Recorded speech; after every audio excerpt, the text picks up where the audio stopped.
नमस्कार। नमस्कार, मैं हूं पवन लालचंद और मेरे YouTube प्लेटफॉर्म द न्यूज़ अड्डा पर आपका स्वागत है। जिस तरह से जोशीमठ में जो भूदसाव भूस्खलन का जो संकट सामने आया है, दरअसल ये नया संकट नहीं है। ये उत्तराखंड का वो दर्द है जो बार बार रिस करके सामने आता है, लेकिन जो हमारे हुक्मरान हैं, नीति नियंता हैं, वो जब ये आफत एकदम से सामने नज़र आती है तो ऐसा महसूस कराते हैं कि साहब उनको इससे ज़्यादा किसी चीज़ की चिंता नहीं है। जबकि सच ये है कि कभी जोशीमठ कभी दूसरा पर्वतीय क्षेत्र लगातार दरक रहा है, सिसक रहा है, लेकिन जिस तरह से नीतियां बननी चाहिए वो नीतियां नहीं बन पा रही हैं। और इसी मसले पर आज हम बात करेंगे राजीव नयन बहुगुणा से। बहुगुणा जी वरिष्ठ पत्रकार हैं, प्रकृति प्रेमी हैं, चिंतक हैं, पर्यावरणविद हैं और वो समझते हैं उत्तराखंड के एक तरह से गाढ़ गधेरे की रग रग से वो वाकिफ़ हैं। राजीव नयन बहुगुणा जी, आपका स्वागत है। जो जोशीमठ में आज आप देख रहे हैं, आप तो खुद आपने बताया कि 10 दिन पहले वहाँ से होकर के आए थे, जो दरारें आपने खुद अपनी आंखों से देखी है, अब जो तस्वीरों में देख रहे हैं, कहने को सरकार सिस्टम सब बड़ा चिंतित नज़र आ रहा है, लेकिन क्या आपको लगता नहीं कि हमने संकट को न्योता दिया है? बार बार हम संकट को न्योता दे रहे हैं। हमने टिहरी में डैम बनाने के लिए लोगों को विस्थापित किया, आज हम जोशीमठ में उसी तरह उसको रिपीट होते हुए देख रहे हैं। पवन जी, न्योता नहीं दिया बल्कि क्रिएट किया है। ये पूरी तरह से मानव सृजित है। और जो दरारें जोशीमठ में हम देख रहे हैं, वो दरारें हम ऊपर से देख रहे हैं। हम ज़मीन के भीतर तो घुस नहीं सकते हैं। ज़मीन के भीतर क्या हालत है, ये कल्पनातीत है। और ये बड़ी विडंबना है, बड़ा दुर्भाग्यपूर्ण है कि चूँकि मैं ऐसी आपदाएं कई बार देख चुका हूँ, ऐसे भ्रंश कई बार देख चुका हूँ, ऐसी जो धरती की बेवाइयाँ फटते हुए मैं देख चुका हूँ कई बार। तो अपने अनुभव के आधार पे मैं ये बता सकता हूँ कि जो जोशीमठ में धरती पे दरारें पड़ी हैं, जो धरती पे बेवाइयाँ फटी हैं, ये पहली बात ये कि रिपेयर होने वाली नहीं है। इनका कोई उपचार अब संभव नहीं है। ये कोई एडी की फटी हुई बेवाई नहीं कि आपने कोई बोरोप्लस और कोई मॉइस्चराइजिंग क्रीम लगा ली ठीक हो गई। लेकिन हमारा सिस्टम तो ऐसे ही चलता है कि साहब वो 200-300 घर हैं, उनको इवैक्यूएट कर लेंगे, 600 घरों तक दरार है, उनको इवैक्यूएट कर लेंगे। लेकिन संकट तो बहुत बड़ा है ना। बेशक संकट बड़ा है। अब आप घरों को कहीं वहाँ से हटा देंगे, जो कि हटाना ज़रूरी भी है, लेकिन आप उस पूरे क्षेत्र को कैसे हटाएंगे?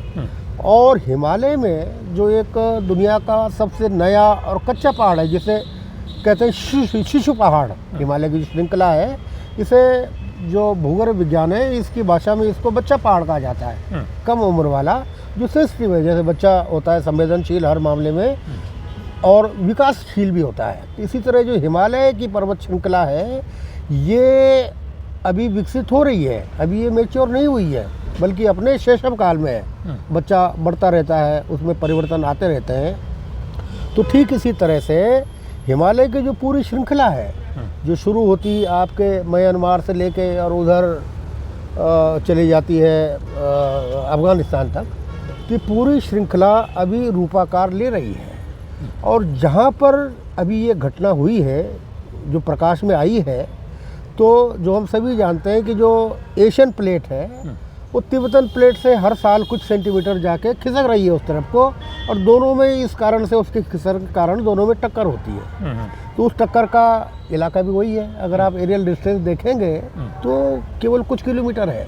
लेकिन बहुगुणा जी, ऊपर ग्लेशियर जिस तरह रेणी में हमने देखा था 2021 के शुरू में, जिस तरह से वहाँ पे जो एक तरह से संकट आया था, आज भी वो जो लोग जो गायब हैं, मिसिंग, उनका पता नहीं चल पा रहा है। आप अंदाज़ा लगा सकते हैं। ऊपर ग्लेशियर है, पहाड़ है, उसके बाद नीचे एक तरह से जो जोशीमठ बसा हुआ, कहते हैं कि एक तरह से मलबे पे बसा हुआ, भूस्खलन के मलबे पे बसा हुआ, उसको अगर आसान भाषा में कहीं तो। उसके बाद नीचे से हमने टनल बनानी है, हमको वहाँ पावर प्रोजेक्ट लगाना है। 10-10, 12-12 किलोमीटर अगर हम पहाड़ का सीना चीरेंगे। ऊपर ग्लेशियर का संकट है, मलबे पे शहर बसा हुआ है, शहर में लोगों ने बड़े बड़े अपने भवन बना लिए हैं, दूसरे सरकारी संस्थान बन गए हैं। तो संकट तो एक तरह से, ये तो मैन मेड आफत है ना, ये तो एक मानव जनित एक तरह से आपदा हमने बुला ली। एकदम बेशक मानव जनित है। और केवल जोशीमठ नहीं, बल्कि ऐसे कई इलाके हैं कि जो मलबे के ऊपर बसे हैं। और आप उसका ताज़ा और उदाहरण उत्तरकाशी देख लीजिए, जिसे अभी मुश्किल बरनावत की आपदा को 15 साल हुए हैं। और वहाँ जो मलबा था, जो अभी हाल की बात है, जो मलबा खुद खिसक के आया, या जो मलबा फिर मशीनों से ढकेल के एक जगह इकट्ठा किया, तो उसी जगह पे कंस्ट्रक्शन शुरू हो गया है। जो अभी लोगों की याद में है, बिल्कुल ताज़ा घटना है। तो जोशीमठ जैसे अनेक शहर जो हैं, जैसे हम सभी जानते हैं कि जहाँ पर आज हिमालय है, यहाँ पे कभी समुद्र था और भूगर्भीय उथल पुथल के कारण उस पर पहाड़ उठ खड़े हुए। अब कच्चे पहाड़ हमेशा धसकते रहते हैं, अपना रूप बदलते रहते हैं, अपनी जगह भी बदलते हैं, यहाँ तक कि नदियाँ भी अपना प्रभाव बदलती हैं। और उस क्षेत्र में ये पहली घटना नहीं है, बल्कि वहाँ जो विज्ञ इतिहास है, जिस इतिहास को हम जानते हैं, जो देखा है, सुना है, तो उसके मुताबिक उसी इलाके में हाल के 300-400 वर्षों में कई बड़ी आपदाएं आई हैं। जो बिरई गंगा की जो बाढ़ थी, वो कोई ज़्यादा पुरानी बात नहीं, 100-150 साल पुरानी बात है, जिसमें श्रीनगर का पूरा राजमहल समेत पूरा बाजार बह गया था। और केदार घाटी की तो आपदा भी 10-12-15 साल पुरानी है। ठीक बात है। तो उस इलाके में ऐसा होता रहा है। और आप अगर गौर से देखें तो ये पूरा जहाँ से नदियाँ निकल रही हैं, उधर से ब्रह्मपुत्र निकल रही है, इधर गंगा और यमुना का उद्गम है, उधर से इंडस सिंध नदी।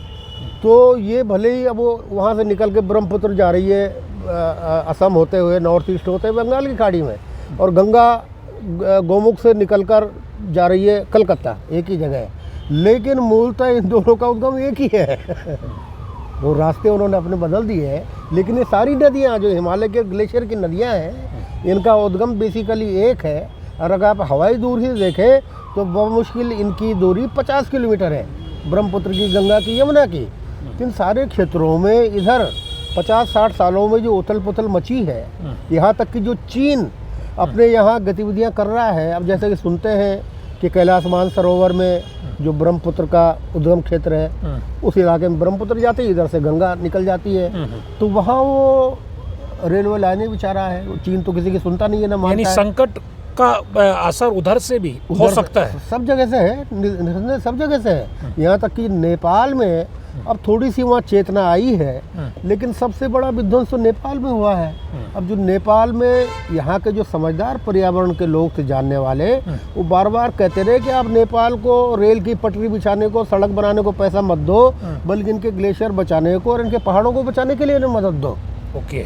लेकिन वहाँ नेपाल में तो चूँकि वहाँ राजशाही थी, जनता गरीब थी, तो वहाँ अंधाधुंध प्रकृति का दोहन होता रहा। चाइना को पूरे विश्व समुदाय से अलग थलग पड़ने के कारण महाशक्ति बनने की उसे होड़ थी, तो उसने पूरे तिब्बत में अपना परमाणु कचरा भी फेंका और वहाँ परमाणु भंडार भी अपने बनाए हैं चाइना ने।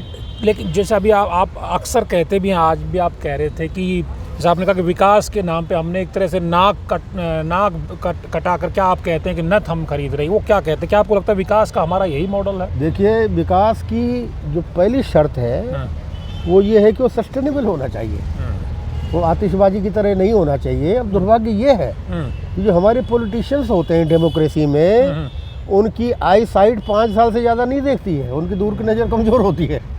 लेकिन उत्तराखंड जैसे राज्य में तो हमारे यहाँ व्यवस्था और भी, हमारा तो मुख्यमंत्री है वो 2 साल की आई साइट रखता है, क्योंकि यहाँ तो विडम्बना, राजनीतिक विडम्बना 5 साल भी नहीं देख सकते। और इससे बड़ी विडम्बना यहाँ ये है, जो कुछ लोगों को मेरी बात बुरी लगेगी, लेकिन कटु सत्य आप उठा के देख लीजिए लिस्ट। जो पहाड़ का हमारा इलाका है, तो वहाँ न तो बड़े किसान है, न वहाँ इंडस्ट्रीज है, न वहाँ बड़े वकील है, न बड़ी कचहरी है। तो वहाँ जो पैसे वाला होगा वो राजनीति में आएगा, और पैसे वाला वहाँ ठेकेदार होता है। आप वो विधायकों की लिस्ट उठा के देखिए, कांग्रेस, बीजेपी, जो भी या निर्दलीय है, वहाँ के 50% से ज़्यादा नेता ठेकेदार हैं। ठेकेदार रहे, बकायदा रजिस्टर, ठेकेदार हैं, फिर आप नेता हैं, ठेकेदार रहे हैं। तो जो ठेकेदार है, उसके लिए विकास का मतलब है सीमेंट, सरिया, लोहा, लक्कड़, रेत, बजरी, तो चढ़ाएगा, मतलब चढ़ाएगा, तो सड़क बनाएगा, तो सुरंग खुदवाएगा। जहाँ कंस्ट्रक्शन का काम हो, लोहा, लक्कड़ का, सीमेंट, सरिया का, उसके लिए विकास का मतलब वो है। तो क्या पहाड़ में एक तरफ जो सरकारी स्तर पे, प्राइवेट स्तर पे जो हमने जो बड़े बड़े प्रोजेक्ट्स रेल इसके पावर के सोचे कि हम बिजली बनाएंगे, दूसरा क्या आपको लगता है जोशीमठ जैसे शहर में जिसकी कैरिंग कैपेसिटी, आप जो बात की जा रही, सब हम शहरों की जो पर्वतीय नगर हैं, शहर हैं, उनकी कैरिंग कैपेसिटी देखें, कितना झेल सकते हैं, कितना बोझ झेल सकते हैं? क्या आपको लगता है स्थानीय लोगों ने भी जो है थोड़ी समृद्धि आई तो कंस्ट्रक्शंस बड़े बड़े कर ली, उससे भी थोड़ा संकट को बिल्कुल उससे संकट की बढ़ोतरी हुई है। और जो स्थानीय लोग भी हैं, उन्होंने भी विकास का अर्थ बाहुल्य मान लिया। पहले हमारे पहाड़ में क्या होता था कि जो सयाना, थोकदार, या थोड़ा पैसे वाला व्यक्ति है, वो एक तो अपनी बीवी की नथ बड़ी बनाता था, 4 तोले की तो 6 तोले कर दिए, उसमें 2 तोले और बढ़ा दिए। और दूसरा मकान को डुप्लेक्स करता था, 2 मंजिला, लेकिन वो डुप्लेक्स करता था लकड़ी और स्लेट से, तो सीमेंट और सरिया का प्रचलन नहीं होता था। पहाड़ में मेरी याद में सीमेंट का प्रयोग करना गाली माना जाता था। ये कहता था कि तुम्हारी मवासी पर सीमेंट लग ली, सीमेंट का इस्तेमाल गाली माना जाता था। और ये पब्लिक विजडम थी, ये लोक मेधा थी कि सीमेंट यहाँ के लिए, यहाँ की इकोलॉजी के लिए और यहाँ के जलवायु के लिए खतरनाक है, ख़राब है। ऐसे भी आप उस हाइट पे जहाँ बद्रीनाथ है या जहाँ जोशीमठ है, तो सीमेंट साइटिका की बीमारी पैदा करेगा। तो सीमेंट वहाँ वर्जित था। वहाँ जो पुराने मकान आज से 30-40 साल 50 साल पुराने मकान हैं, वो स्लेट के और लकड़ी के बने हुए मकान हैं। और लकड़ी तो अंधाधुंध है नहीं, तो लकड़ी तो कम सीमित मात्रा में है, तो लकड़ी का जो मकान बनेगा छोटा बनेगा। और सीमेंट का और सरिया का तो आप कितना ही बड़ा बना लो। तो आप जोशीमठ में देखिए, वहाँ बहुमंजिला इमारतों की भरमार है। और सबसे खतरनाक बात यह है कि जोशीमठ के ऊपर जो औली है, जो बुग्याल है, अल्पाइन जिसे कहते हैं, और अल्पाइन तो बहुत सेंसिटिव होता है, वहाँ वनस्पति भी नहीं होती है, केवल एक मखमली घास होती है, दूब जैसी। और जहाँ से कई गाड गदेरों का प्रसवरण हो रहा है, औली से चारों तरफ को से औली के कई छोटे छोटे झरने गाड गदेरे फूट रहे हैं। तो वहाँ आपने धमा चौकड़ी मचा रखी पिछले 40 साल से, पर्यटन के नाम पे शादियाँ हो रही हैं, विकास के नाम पे। वहाँ भी आप बड़ी बड़ी वो देख सकते हैं, होटल रिजॉर्ट वगैरह वहाँ खूब बने हैं। ये जो जोशीमठ का जो महत्व है, सामरिक लिहाज से महत्व है, क्योंकि चीन का एक तरह चुनौती, चीन की चुनौती हमारे सामने 62 हम देख चुके हैं, वहाँ से उसका सामरिक इम्पोर्टेंस है। धार्मिक आधार पे चाहे हेमकुंड की तरफ हमें जाना हो, चाहे हमें बद्रीनाथ जी की तरफ जाना हो, तो जोशीमठ एक बहुत इंपॉर्टेंट एक की पॉइंट है क्या उस लिहाज से। लेकिन आज आप एक चीज़ देखेंगे, वहाँ पे एक लड़ाई, इस आंदोलन को जो, क्योंकि ये तो 4-6 महीने से वहाँ दरारों की, इस भूदशाओं की बातें आ रही थी, लेकिन एक कॉमरेड वहाँ इस लड़ाई को आगे बढ़ा रहे, ये किस तरह का एक तरह से दृश्य आपको दिखाई दे रहा है? अब जो वहाँ कॉमरेड है, तो पहली बात तो ये है कि उनकी जो मैं देखता हूँ कि उनकी लड़ाई सत्ता की लड़ाई नहीं है। ये उन्हें पता है कि उन्हें विधायक नहीं बनना है। तो वो अभी तक जो जनता के बुनियादी अधिकारों की या प्रकृति के संरक्षण की लड़ाई ईमानदारी से वही लोग लड़ते रहे हैं, चाहे वो इंद्रेश हो या ये वो दाढ़ी वाला सती है। तो ये सारे लोग ही वहाँ लड़ाइयाँ लड़ते रहे हैं। वहाँ जो चिपको मूवमेंट हुआ तो उसमें भी कॉमरेड गोविंद सिंह रावत थे शुरुआती लोगों में, तो वो इन चीज़ों को समझते हैं। और जहाँ तक वहाँ सामरिक दृष्टि से महत्व की बात है, तो मेरा ये कहना है कि आप वहाँ ज़मीन पे कब्जा चाहते हो, भारत भी और चीन भी, तो आप ज़मीन पे कब्जा करके करोगे क्या जब उस ज़मीन को ही आप नष्ट कर रहे हैं? सही है। ये बात भारत और चीन दोनों को समझनी होगी।